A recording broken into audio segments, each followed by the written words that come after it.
commander indicating that the crew is about to pressurize their suits to ensure that we have tight seals and good integrity on the 4 suits for the departing crew members.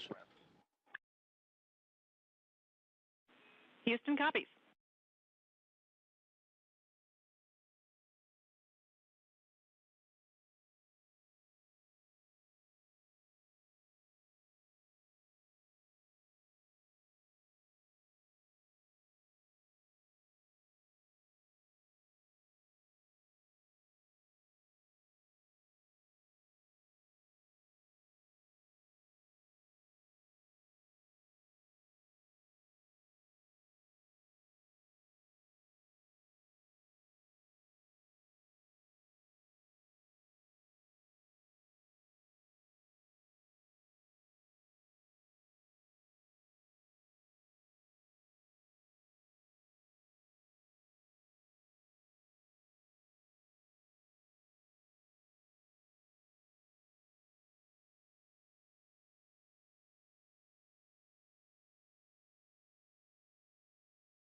Leak checks underway for the 4 suits.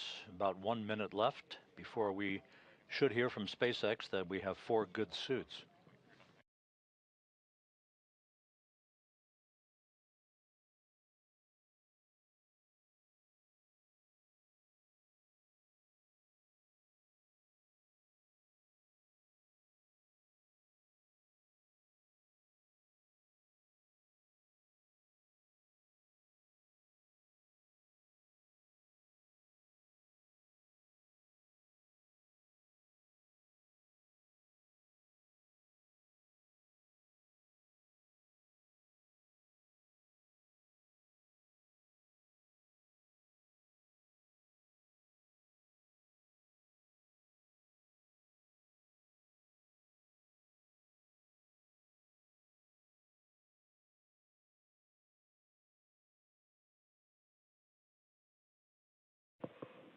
Dragon SpaceX on the big loop. We see 4 good suit leak checks.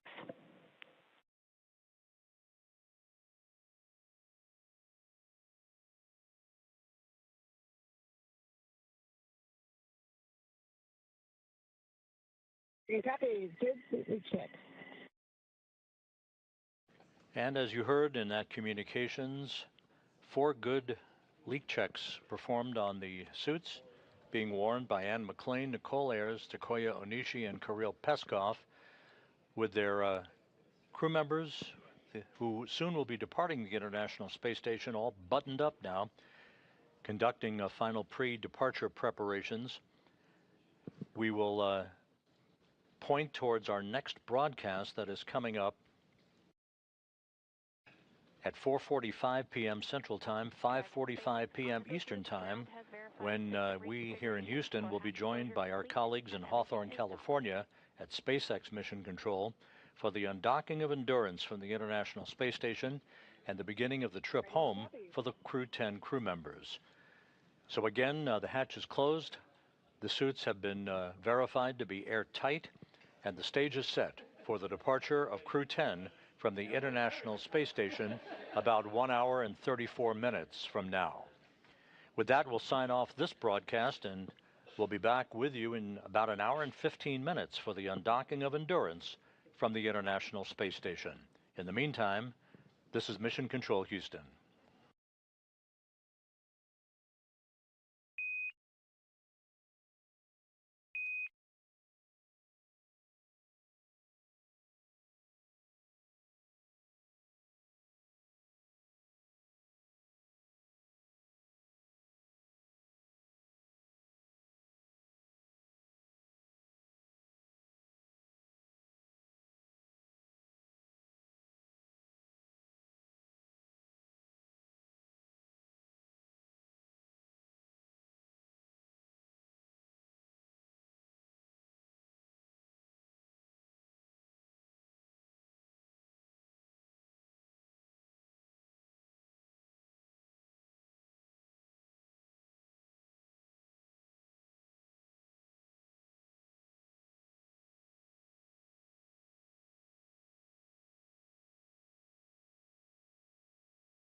density is not going to make it into the atmosphere and intact onto the Earth. Okay, so you would have an airburst, for example. Whereas if you have a really dense object like this iron meteorite, it'll punch right through the atmosphere, even if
Godspeed. Godspeed, John Glenn.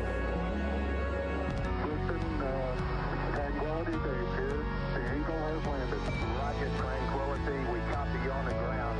New possibilities are opening up for scientific cooperation between countries. 1-0. Liftoff. Americans return to space as Discovery clears the tower. Discovery, go and throttle up. Discovery, Roger. Go for deploy. Thanks, Karen, and to everybody in the shuttle program. The crew is go for launch. Roger. Nice to be in orbit. We have followed in their footsteps to get us where we are today.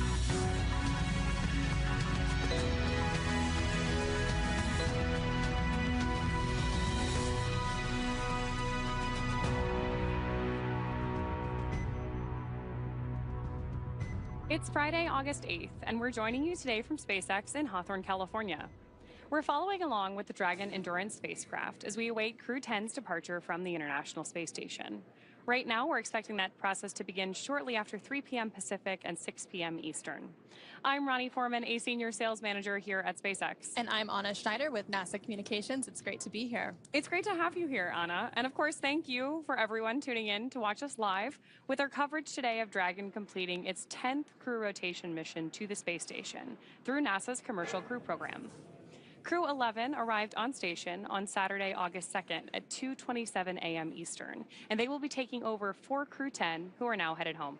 That's right, Ronnie. Crew-11 launched just last week on Friday, August 1st at 8:43 a.m. Pacific, 11:43 a.m. Eastern from Launch Complex 39A at NASA's Kennedy Space Center in Florida, with NASA astronauts Commander Zena Cardman and pilot Mike Fink, JAXA, or Japan Aerospace Exploration Agency astronaut and mission specialist Kimiya Yui, along with Roscosmos cosmonaut and mission specialist Oleg Platonov.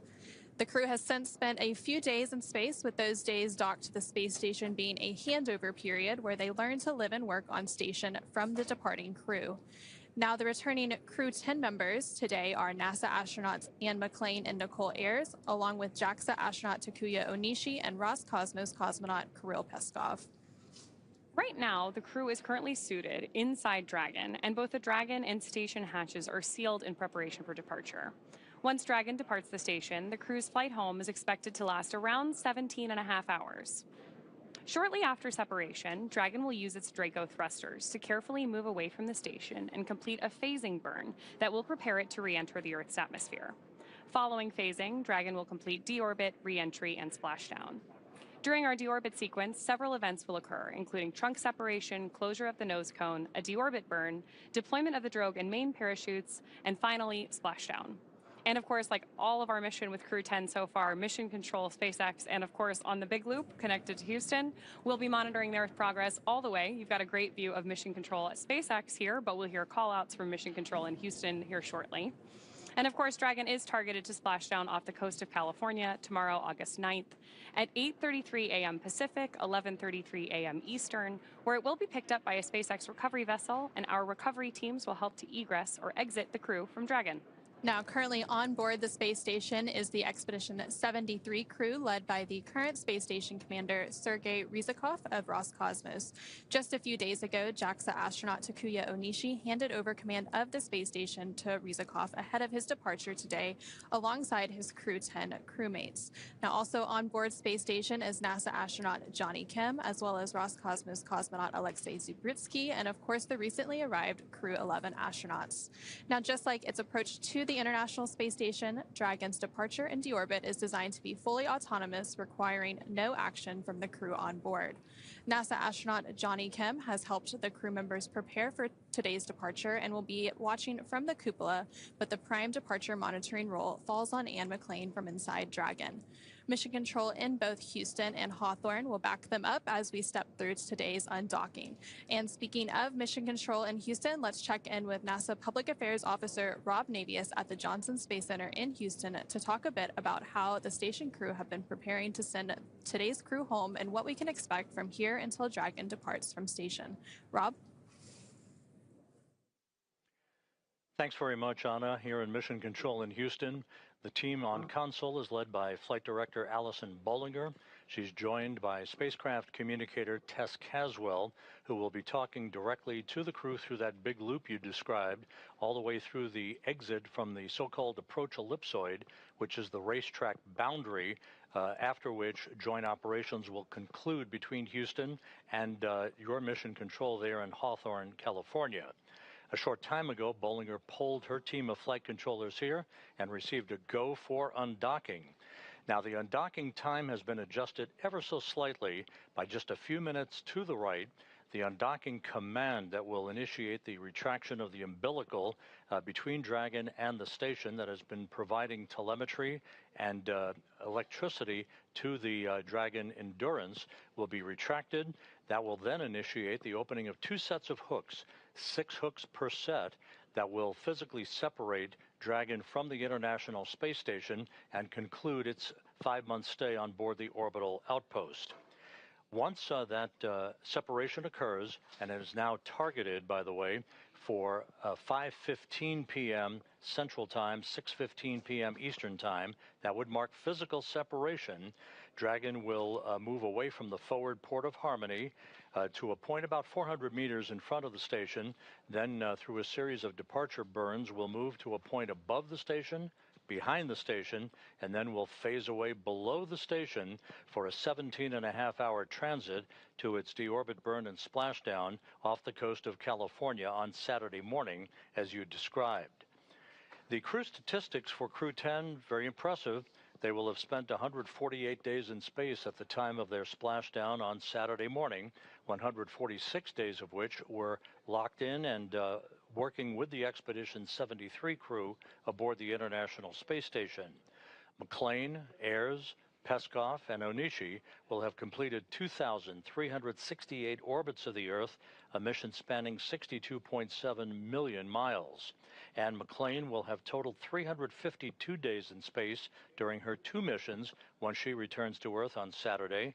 Ayres and Peskov, both first-time flyers, will have accrued 148 days, and Takuya Onishi, completing his 2nd flight into space, will have totaled 263 days on his 2 missions.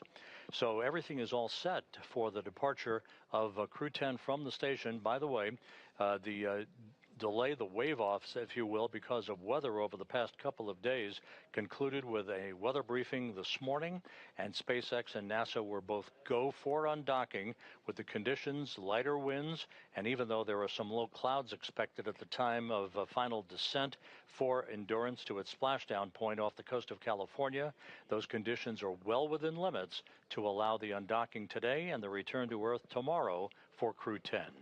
With that, we'll hand it back to Ronnie and Anna in Hawthorne and stand by for physical separation. Thank you so much, Rob, and thank you for those updates. Of course, the team will continue to watch and monitor the weather all the way through splashdown and as they make their way through those phasing burns and onto deorbit tomorrow morning. And we heard just a minute ago that the teams were doing their final go, no-go poll. Again, they do all of these checkpoints and sequence all the way up through undocking to make sure all the teams are ready to go.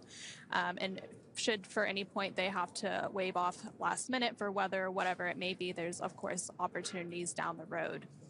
Yeah, absolutely. And because it does take us time to get back from the International Space Station to our splashdown location, we're monitoring weather not just at the time of separation, but trying to do that forecast ahead to make sure that we're going to have an easy splashdown for our crew, who are coming back from, almost 150 days in space. I want to make sure it's a warm welcome back here in California. Yeah. And now let's take a moment to go ahead and meet the crew that we're bringing home today before they depart the International Space Station. So first up, we have NASA astronaut Anne McLean, who is your Crew-10 commander. Born and raised in Spokane, Washington, NASA selected McLean as an astronaut candidate in 2013. Crew-10 is her 2nd space flight after launching aboard the Soyuz MS-11 in 2018 and serving as a flight engineer on the International Space Station for expeditions 58 and 59. At the conclusion of this mission, as Rob mentioned, she will have spent 352 total days in space across her 2 missions, completing a total of 3 spacewalks for 18 hours and 52 minutes outside the orbiting laboratory. McLean is a West Point graduate and a colonel in the U.S. Army. She's a highly decorated Master Army aviator and has more than 2,000 flight hours in 20 different aircraft. McLean is also an avid rugby player and a former member of the USA Rugby Women's National Team, and she currently lives in Houston, Texas.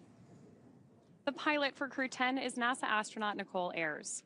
Crew-10 is her first spaceflight, a major in the U.S. Air Force and the first member of NASA's 2021 astronaut class named to a crew. Following this mission, Ayers will have logged 148 days in space, completing one spacewalk for a total of 5 hours and 44 minutes outside the space station. Ayers is a graduate of the U.S. Air Force Academy. Dragon SpaceX on the Big Loop. Final reconfigurations for undock are complete and nominal. Ground is go for undocking. Undock sequence start time is 22:10.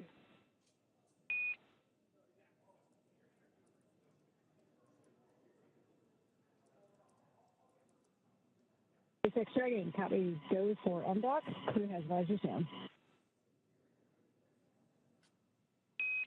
SpaceX copies, visors down.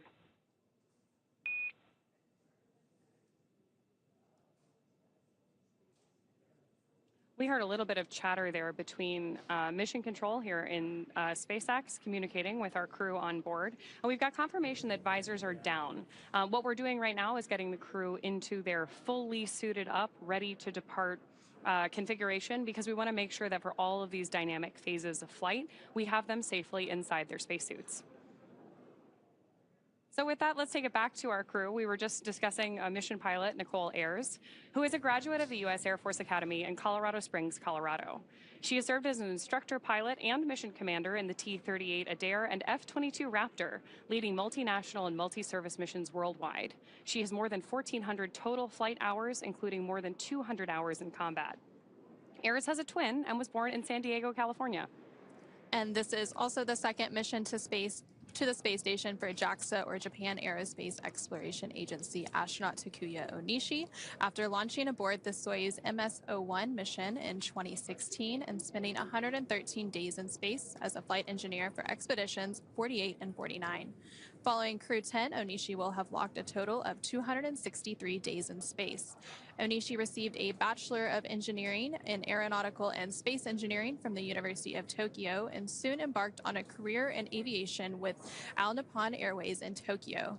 He was selected as an astronaut candidate by JAXA in 2009, and during his stay on the space station, he became the first Japanese astronaut to capture the Cygnus spacecraft in space. Now, when he's not training, Onishi enjoys flying, playing the saxophone, movies, and hiking. And rounding out our crew, this is mission specialist and Roscosmos cosmonaut Kirill Peskov. Like Ayers, the Crew-10 mission is also his first trip to the International Space Station. After the conclusion of this mission, he will have spent 148 days in space. Before his selection as a cosmonaut in 2018, he was a co-pilot on the Boeing 757 and 767 aircraft for airlines Nordwind and ECAR. Assigned as a test cosmonaut in 2020, he has additional experience in skydiving, zero-gravity training, scuba diving, and wilderness survival. And it's a great crew that we are bringing home.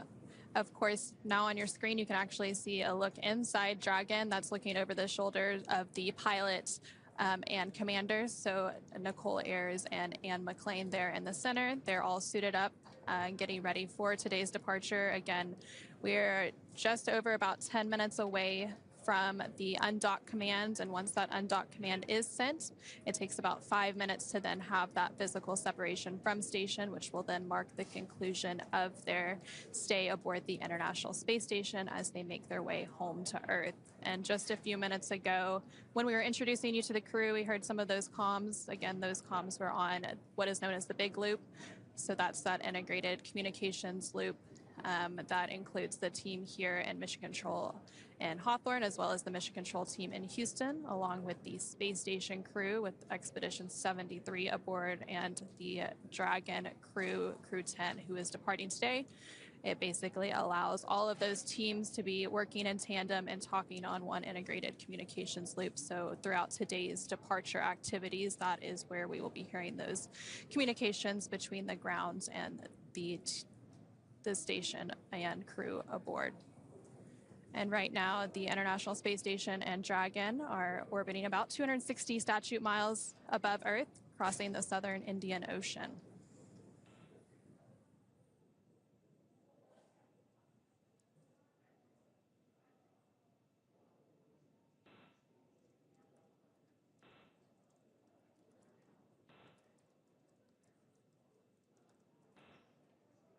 And we also did just hear a few minutes ago that the teams had pulled go to proceed with today's undocking and departure activities.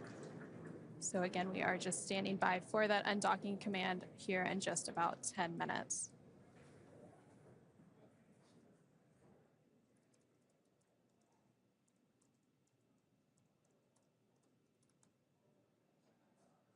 So again, right now, if you are just joining us, we are standing by for Crew-10's departure from the International Space Station. And the view on your screen right now is looking over the shoulder of the pilot and commander for today's mission, up at the 3 touchscreen displays inside the Dragon spacecraft. Our crew is going to use these touchscreens to monitor their progress as they move away from station, even though the maneuver itself is fully autonomous. And as we mentioned a few minutes ago, the Joint Flight Control teams did pull go to proceed with today's undocking and departure. And now that the Joint Flight Control teams are go for undock, we are just awaiting that undock sequence to actually begin. Again, the undock command is scheduled to be sent in about 9 minutes at 3:10 p.m. Pacific, 6:10 p.m. Eastern. Once that command is sent, it will take less than 5 minutes for Dragon to separate from the International Space Station, which has been its home for the last 5 months. At the planned undock time, SpaceX Mission Control will command the undock sequence start, which begins the automatic undocking process we were just talking about. The first step is for the umbilicals to retract. These umbilicals connect Dragon systems to the space station while docked, transferring power, telemetry, and commands between the 2 vehicles throughout Dragon's stay. Once that's complete, Dragon will unlatch itself from the space station by releasing the 12 hard capture hooks in 2 separate phases, which Rob was telling us about while he was with us a couple minutes ago. All that combined takes roughly 4.5 minutes. And then Dragon will be ready to depart from station and begin to move itself further and further away using the Draco thrusters on board. And Dragon's initial departure from station is a little bit different from other docked vehicles like the Soyuz that rely on springs to push them away from the docking port. Dragon will actually execute 2 short thruster firings called undock burns, and that is what physically separates Dragon from the International Space Station. Those thruster firings use a combination of the 12 Draco engines around the base of the spacecraft, with the first breaking any stiction between Dragon and the docking port, and then the second slowly backing the spacecraft away from the station's Harmony module. And again, Dragon is currently docked to the forward-facing port on the Harmony module. Crew-11 docked last Saturday to the space-facing port. And following that physical separation, which we are expecting at about 3:15 p.m. Pacific, 6:15 p.m. Eastern, we will have depart burn 0, which is the first of 4 departure burns to begin moving Dragon further away from the space station. That initial departure burn, depart burn 0, will then be followed by the second departure burn about 5 minutes later, and that will help move the spacecraft beyond the keep-out sphere. The keep-out sphere is an invisible 200-meter line centered on the space station, and it is one of several safety zones set up to govern spacecraft arriving and departing from the International Space Station. Before moving into the keep-out sphere, spacecraft have to be configured where they would not cross the imaginary boundary for at least 4 orbits, even if the spacecraft lost all maneuvering.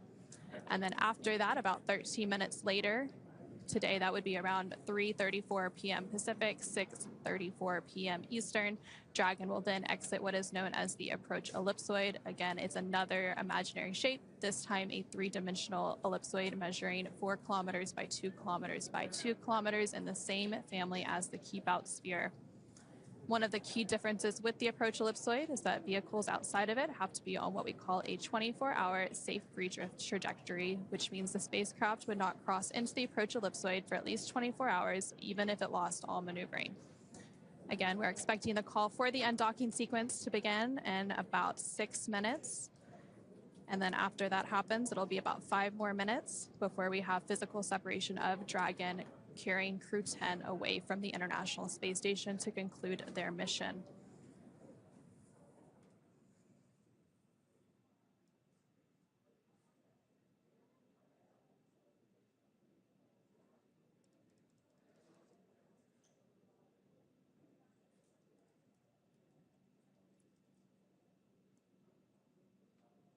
Just had a shot a second there of our crew on board working through some final checklists, preparing for that undocking sequence start. And all throughout today, there have been a lot of procedures that they've had to work through. Before we started today's broadcast, the crew had to work through hatch close procedures, and then they got suited up and completed some leak checks.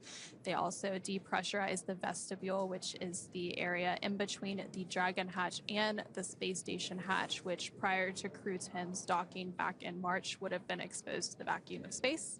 Now, of course, after they undock today, that area will then be re-exposed to that vacuum of space. And during their mission, they conducted quite a bit of science. They contributed to more than 200 different microgravity science and research experiments during their time aboard the International Space Station. And the International Space Station will actually mark a very important milestone this year. It'll be the 25th year of continuous human presence aboard the orbiting laboratory. And during that time, over 4,000 different experiments have been conducted in that unique environment.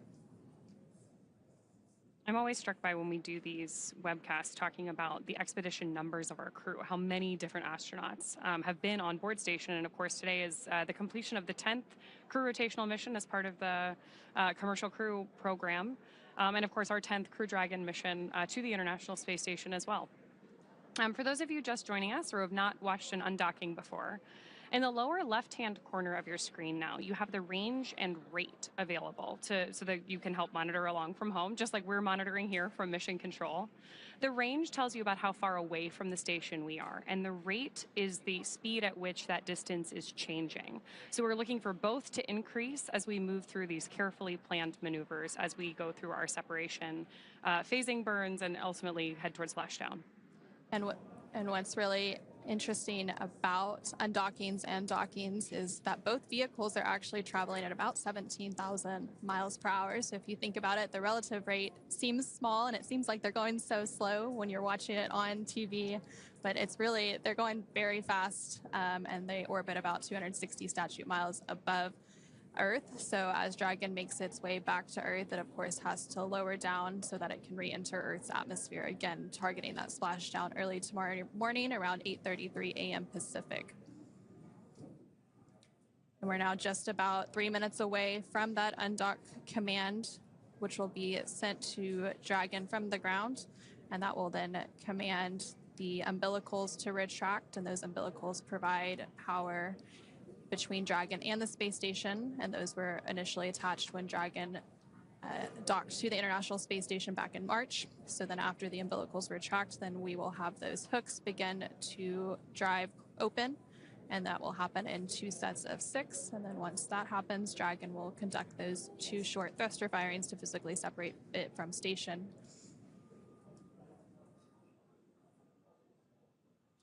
And as you mentioned, this is the same Dragon that docked with Crew-10 back in March. Part of our operating procedure is such that the Dragon spacecraft that launches the astronauts is exactly the same one that brings them back home. So while our Crew-10 astronauts have been aboard the International Space Station, Dragon has been docked to the ISS as well. And we're using them in that docked configuration, effectively as one vehicle. Their spacesuits are stored inside of Dragon, as are some of those experiments that you were talking about.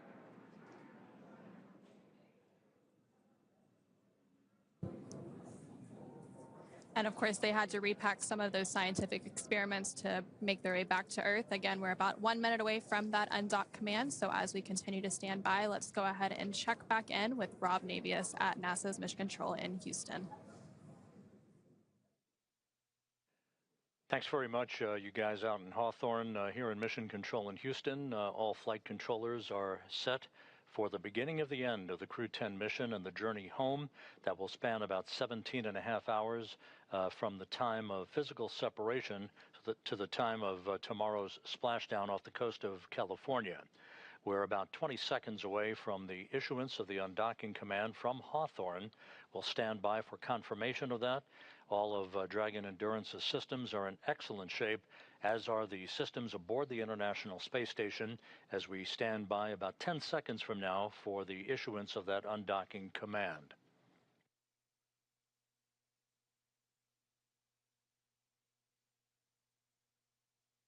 And execution of the command now has been issued. The first step on the road to separation will be the retraction of the umbilical that you just heard a moment ago.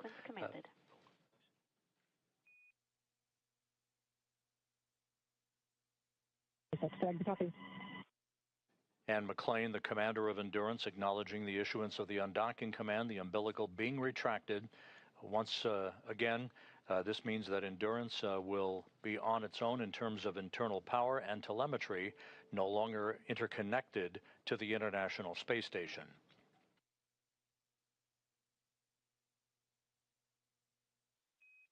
Umbilical demate complete and nominal. And the first set of hooks now traveling. 2 gangs of hooks, 6 hooks apiece, will open in sequential fashion. Hook set number 1 followed quickly by hook set number 2, and then the next step will be that 1.5 second pulse of the Draco thrusters, the undocking burn that will create the physical separation between Dragon and the International Space Station.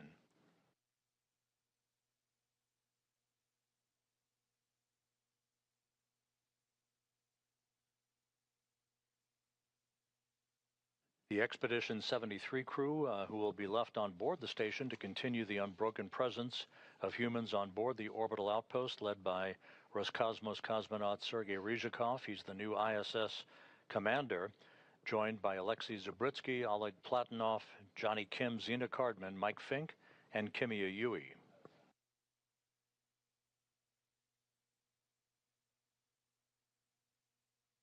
Takes about 5 minutes from the issuance of the undocking command until physical separation, so we'll be standing by to annotate the exact time and location over the Earth at the point of physical separation that will begin the trip home for Dragon Endurance.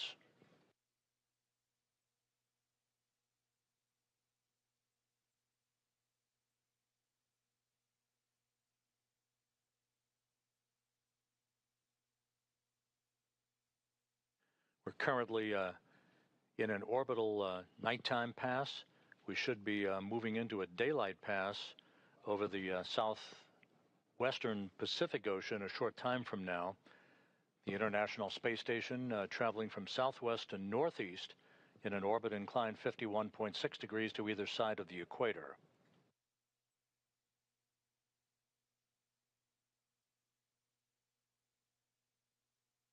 And the first set of hooks now open, now working on the second set. First set of hooks, open and nominal.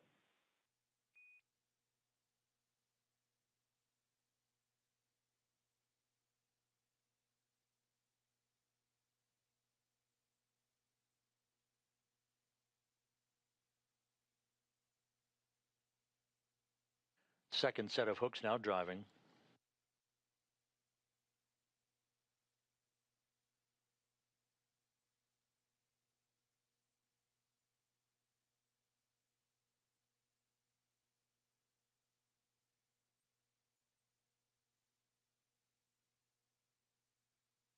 All quiet here in the mission control room here in Houston, the International Space Station Flight Control Room. Once the undocking is complete and Endurance is outside of the approach ellipsoid, which will end joint operations between us and the SpaceX team in Hawthorne, the Expedition 73 crew will move into a pre-sleep period and a lengthy sleep period overnight and an off-duty day tomorrow.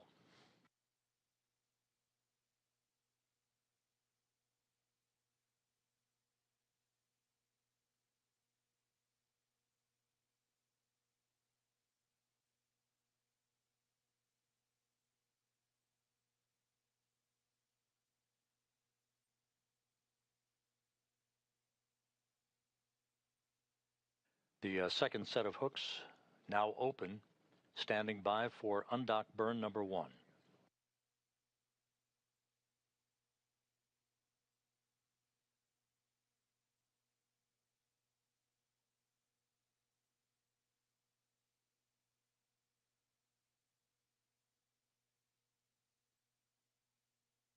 Dragon and the International Space Station flying into an orbital sunrise.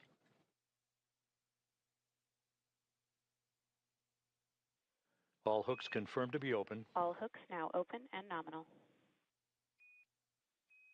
Dragon separation. And we have undocking. Physical separation confirmed at 5:15 p.m. Central Time, 6:15 p.m. Eastern Time, as the station and Dragon flew 260 miles over Jakarta, Indonesia. And undock burn number 2 has been completed. And depart 0 burn now underway. You can see those Draco thrusters doing their thing,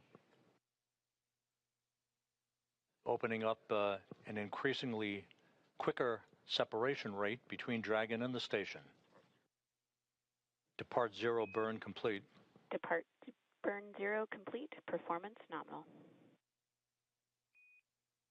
Visiting vehicle officer here reports good trajectory as Dragon Endurance leaves the International Space Station, from which it docked 146 days ago.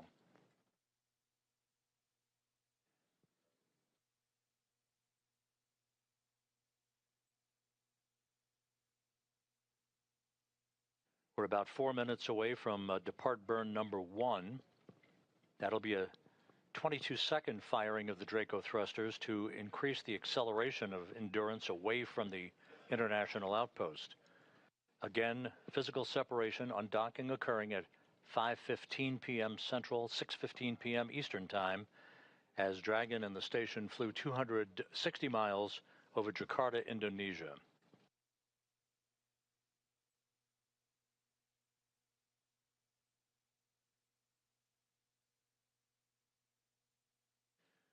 And again, we will remain in integrated operations with Hawthorne, California and SpaceX Mission Control until the time that Endurance has exited the approach ellipsoid, which is that 2 by 2 by 4 kilometer invisible boundary, basically a racetrack shaped oval type boundary that represents the vicinity of the neighborhood of the International Space Station within which integrated operations are conducted.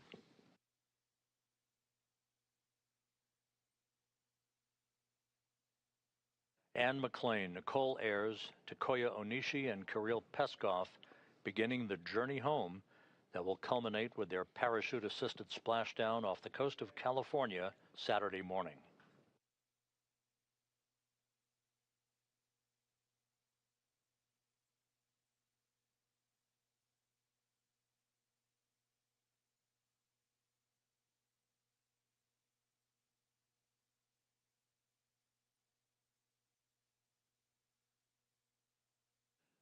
The track of Dragon and the station will carry it a moment from now across Malaysia and then just south of Manila, the capital of the Philippines.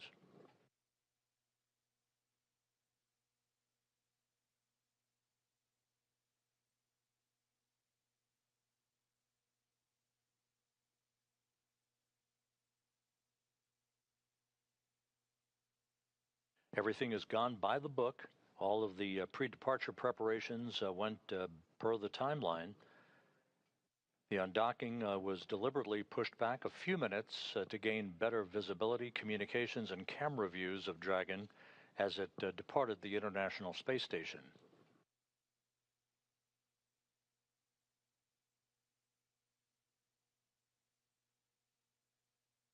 We still are headed for a splashdown on Saturday morning at 10:33 a.m. Central Time, 8:33 a.m. Pacific Time off the coast of California.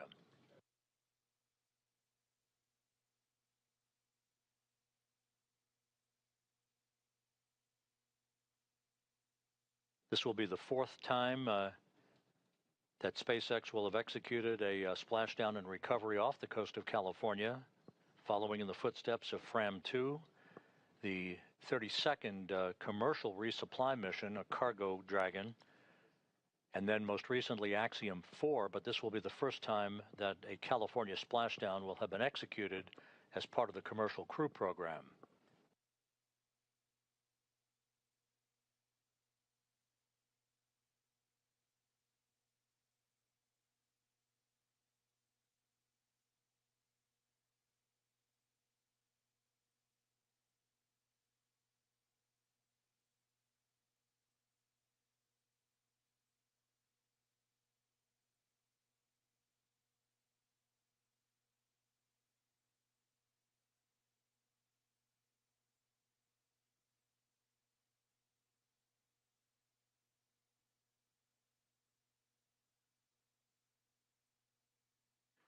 We're about 25 seconds away from departure burn number 1. This is a 22-second firing with a delta velocity change of 0.6 of a meter per second to further increase Endurance's opening rate from the International Space Station. That will be followed seconds later by its exit from the keep-out sphere, the first of these two boundaries within which integrated operations are occurring, and depart burn 1 underway.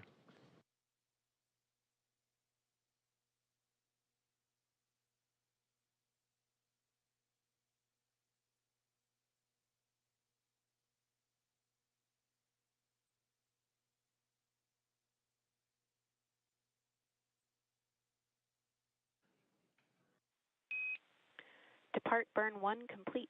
You are go to DOF suits per procedure 4.012. Reminder, ground will be deactivating the big loop following exit from the approach ellipsoid.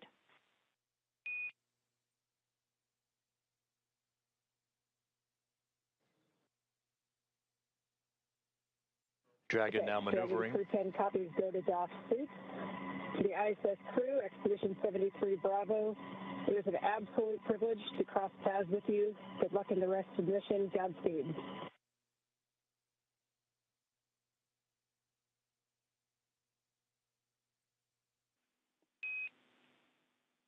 Anne, Vapor, Talk, and Kirill, thank you for your wishes. We wish you fair winds and following seas. It's been an honor for all of us around the world to support you as you lived and worked on the International Space Station. But we cannot wait to welcome you home to the blue skies of Earth.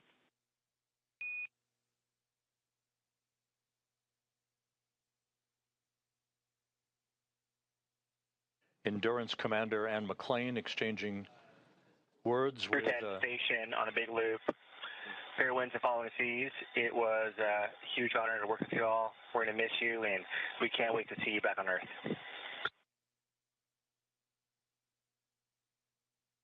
Likewise, Johnny and the rest of the crew, have a great mission. Again, Endurance Commander Anne McLean wishing all the best and a big vote of thanks. Dragon and Station, Houston on the big loop. Dragon has exited the keep-out sphere.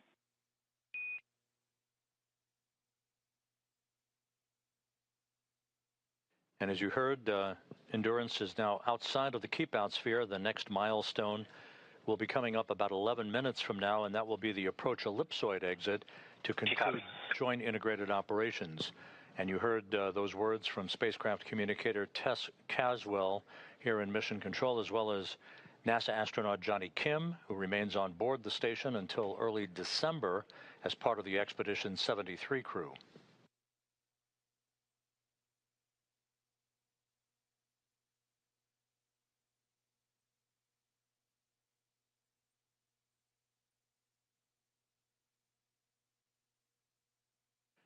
So with Endurance well on the way on the first leg of its journey home that will culminate with its splashdown off the coast of California Saturday morning, we're about to conclude joint integrated operations with Hawthorne here in Mission Control in Houston.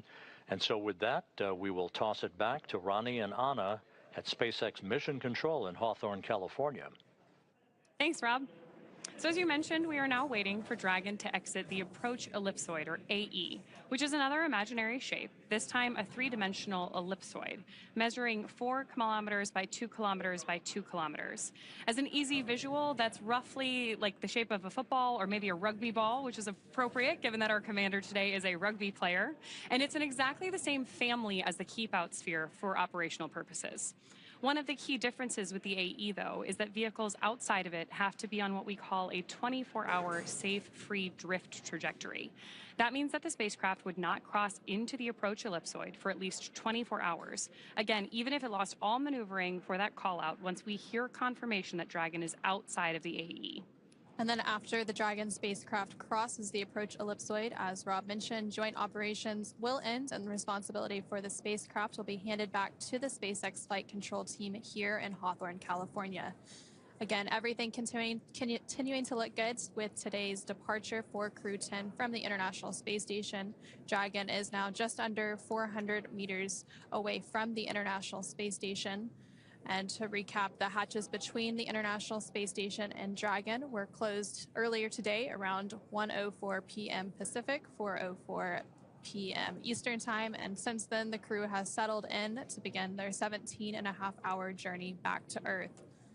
The joint NASA and SpaceX teams then pulled go to proceed with undock. Undock was delayed by SpaceX Dragon comsec on the handheld microphone.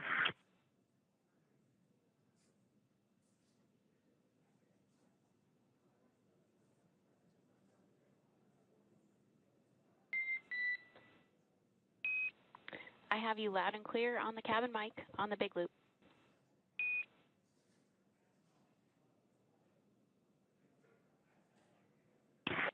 Okay, we can hear you loud and clear.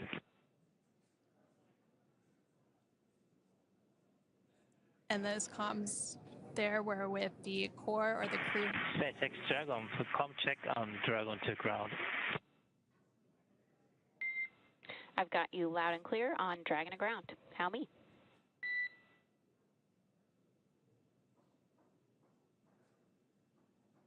Okay, same. Thanks.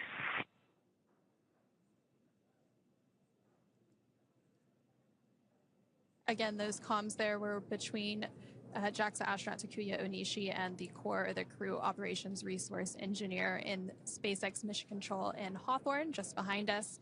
And again, to recap a little bit, the undock command was sent around 3:10 p.m. Pacific, 6:10 p.m. Eastern. This was then followed by umbilical retraction and hooks opening, with that physical separation then taking place at 3:15 p.m. Pacific, 6:15 p.m. Eastern, as the space station and Dragon were traveling 260 statute miles over Indonesia. Dragon has since completed 2 of 4 departure burns and exited the keep-out sphere. Again, that is that 200-meter invisible boundary around the International Space Station. We are now about 5 or so minutes away from Dragon crossing the approach ellipsoid to set the spacecraft and Crew-10 up for their path back to Earth.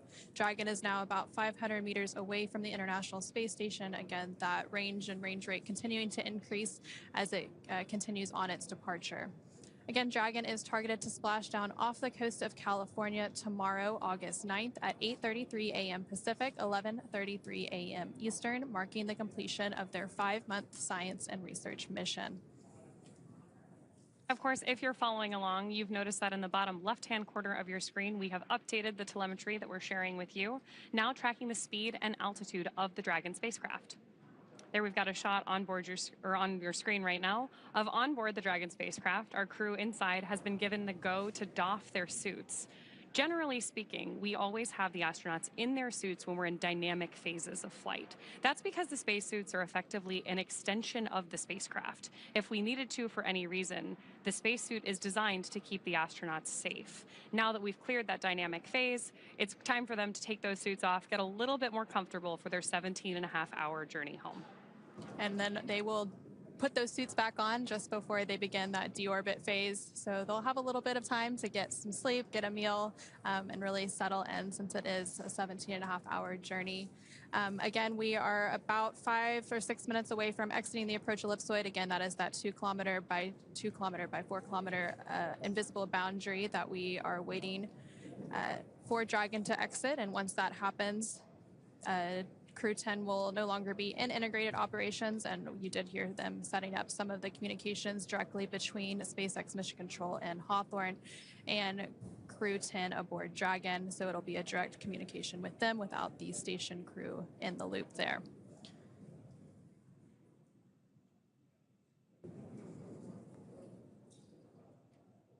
And right now, Dragon is about 600 meters away from the International Space Station, as the International Space Station travels about 260 statute miles over the Pacific Ocean off of the coast of Japan.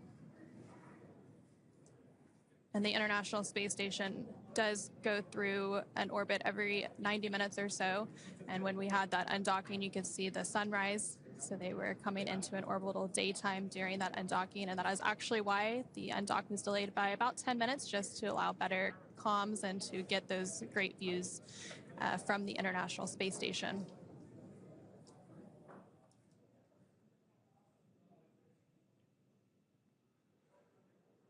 As you mentioned, because we're orbiting the Earth roughly every 90 minutes, our Crew-10 astronauts and those astronauts still on board the International Space Station are seeing about 15 sunrises and sunsets every day.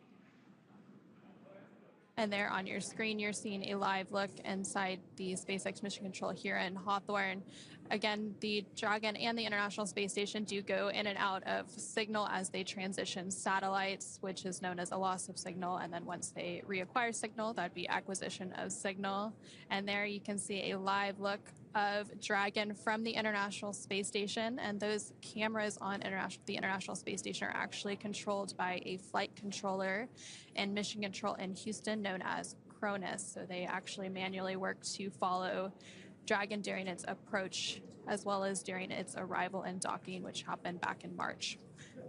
You can already see, as we get this last glimpse of Dragon as it departs the station, how much smaller Dragon is from these cameras on board the International Space Station. We talked about this a little bit earlier, but even though the rate of separation between these two vehicles right now is smooth and steady, which is exactly how we want it to be, they are both traveling about 17,000 miles per hour, which is a just tremendous amount of speed and energy that we have moving between these vehicles. So it's important that every phase of this process is planned, carefully executed, so that we understand what's coming next.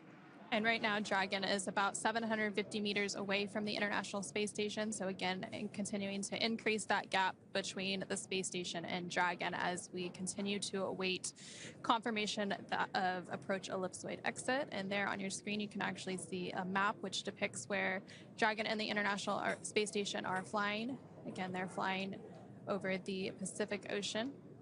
We have kind of the zoomed in view here available on your screen right now, but you can always see our position relative to the Earth in the bottom right-hand corner of your screen.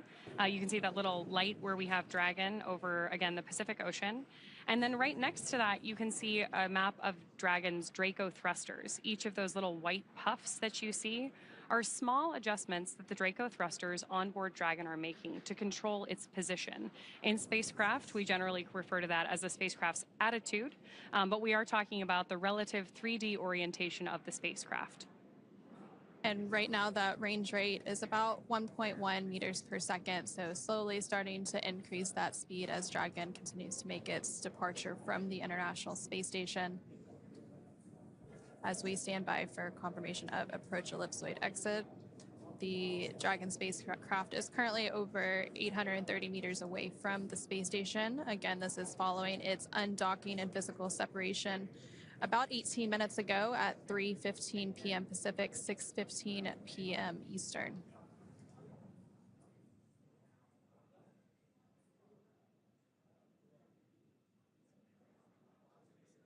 And following the physical separation, which required those two short undock burns, we did have 2 departure burns, and that was the first 2 of 4 departure burns. The depart burn 2, which is the 3rd departure burn, will be coming up about 30 minutes or so after approach ellipsoid exit, and then that will be followed by the final departure burn, depart burn 3, before they get into those phasing burns and then set Dragon up for its deorbit burn early tomorrow morning ahead of splashdown off the coast of California.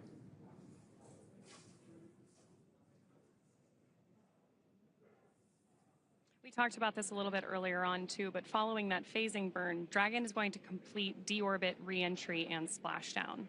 During our deorbit sequence, several events are going to occur, including trunk separation, closure of the nose cone, a deorbit burn, deployment of our drogue and main parachutes, and finally splashdown. And then after splashdown, there's still quite a few activities that have to take place to actually hoist Dragon up onto the recovery vessel. The recovery vessel for this is the Shannon.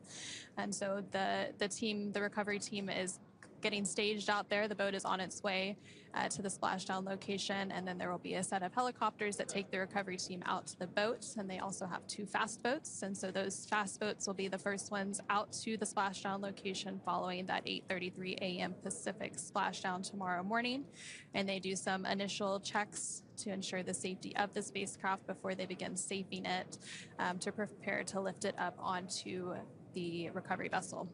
And of course, once Dragon is on board our recovery vessel, we're going to help the crew egress or exit Dragon. And then we'll also do some quick recovery of the time-sensitive scientific experiments and cargo on board, sending those to different research labs Dragon all around. SpaceX on the big loop. Dragon has exited the approach ellipsoid and is on a 24-hour safe free drift trajectory. Configure comm for Dragon aground in preparation for disabling the big loop.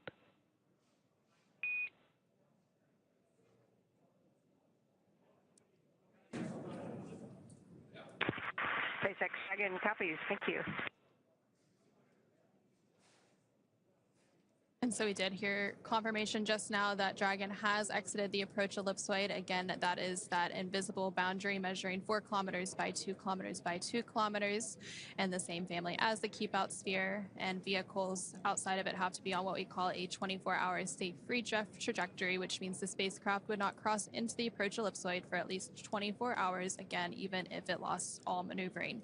So now that Dragon and Crew-10 are well on their way back to Earth to conclude their 5-month science and research mission aboard the International Space Station, let's check in one more time with Rob Navius and Mission Control Houston.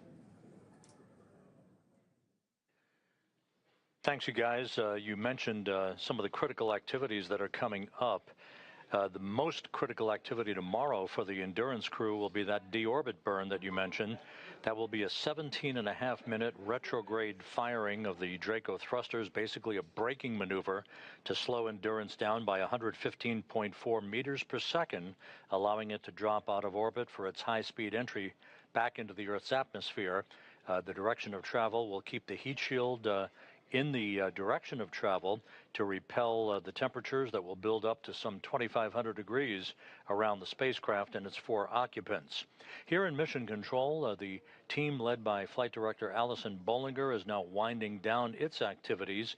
The crew on board the station moving into a pre-sleep period. They will wake up in time, however, to watch all of the critical activities that will be uplinked to them for the return of Endurance and its parachute-assisted splashdown in the Pacific Ocean. So with that, we'll wrap it up here in Mission Control in Houston and turn it back to you guys in Hawthorne.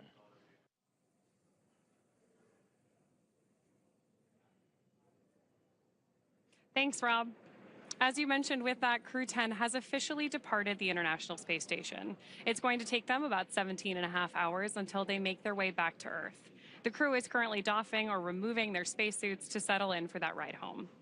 As we've mentioned previously, Dragon is targeted to splash down off the coast of California at 8:33 a.m. Pacific time tomorrow, Saturday, August 9th, followed by the crew getting picked up at sea by a SpaceX recovery vessel. As they rest up, our teams here will continue to keep an eye on the weather to ensure a safe return for Dragon and our Crew-10 astronauts. And although our undocking coverage is concluding for today, you can continue to follow along with Crew-10's journey back to Earth by listening to real-time mission audio, the same operational communication used by flight controllers on the ground on NASA's YouTube channel. Meanwhile, we will rejoin for live visual coverage starting a little more than 1 hour prior to splashdown at 7:15 a.m. Pacific, 10:15 a.m. Eastern tomorrow. And as always, you can find mission updates on X, at NASA, at SpaceX, and online at nasa.gov. Thanks again for watching. We'll see you soon, and our Crew-10 astronauts back on Earth very soon.